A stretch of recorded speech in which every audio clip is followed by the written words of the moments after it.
Hello বন্ধুরা, তোমরা সবাই কেমন আছো? আশা করি খুব ভালো আছো। তো আজকে আমি কাঁঠাল চিংড়ি রান্না করব। তার জন্য আমি চিংড়ি মাছ আগে থেকে ভালো করে ধুয়ে লবণ হলুদ মেখে নিয়েছি।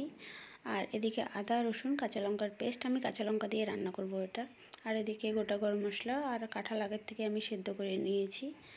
আর এদিকে আমি আলু কেটে নিয়েছি, আলু টমেটো আর পেঁয়াজ কুচি। তো কড়াই বসিয়ে দিয়েছি, কড়াই গরম হয়ে গেছে। সবার প্রথমে আমি চিংড়ি মাছগুলোকে ভেজে নেব।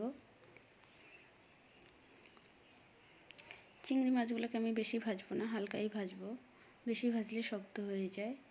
তো হয়ে গেছে চিংড়ি মাছ ভাজা, আমি নামিয়ে নিব।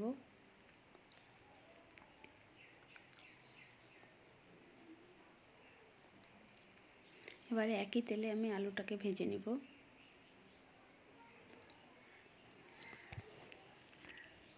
লবণ দিয়ে দিলাম একটু। তো হয়ে গেছে আমার আলু ভাজা, আমি আলুটাকে নামিয়ে নিব।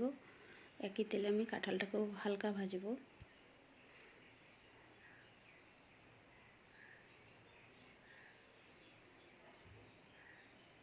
হয়ে গেছে কাঁঠাল ভাজা, কাঁঠালটাকে আমি নামিয়ে নিব। এবার তেজপাতা শুকনো লঙ্কা ফোড়ন দিলাম, গোটা গরম মশলাটাও দিয়ে দেব ফোড়নেই। এবার পেঁয়াজ কুচিগুলো দিয়ে দিব। পেঁয়াজে আমি কটা কাঁচা লঙ্কা দিলাম, মনে হচ্ছিল যে ঝাল কম হবে তাই।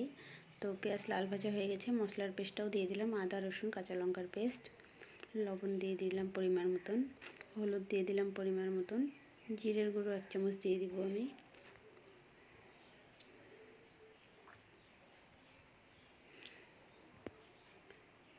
টমেটো কুচিটাও দিয়ে দিলাম।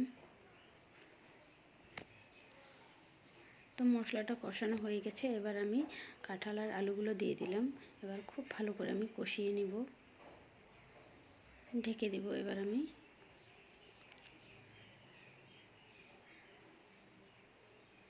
তো দেখো বন্ধুরা, সুন্দরভাবে কষানো হয়ে গেছে। তো এখন আমি এই চিংড়ি মাছগুলো দিয়ে দিব এর মধ্যে। আবারও কিছুক্ষণ ভালো করে কষিয়ে নিব।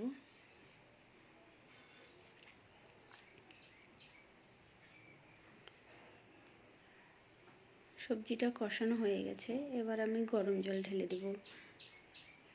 তো আমি একটু ঝোল ঝোল করব তাই জল দিচ্ছি। এটা কষা খেলেও বেশ ভালো লাগে, কষাই বেশি ভালো লাগে। তো যাই হোক, আমি একটু ঝোল দিয়ে দিলাম। কিছু গুঁড়ো গরম মশলা দিয়ে দিলাম 1 চামচ।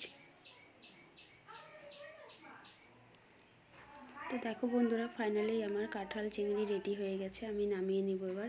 তোমাদের রেসিপিটা কেমন লাগলো অবশ্যই লাইক শেয়ার কমেন্ট করবে। লাইক শেয়ার কমেন্ট করতে কিন্তু ভুলবে না। আর আমার চ্যানেলটা যদি ভালো লাগে তাহলে সাবস্ক্রাইব করে আমার পাশে থেকো। আর আজকের মতন এখানে, সবাই খুব ভালো থেকো। Tata, bye bye.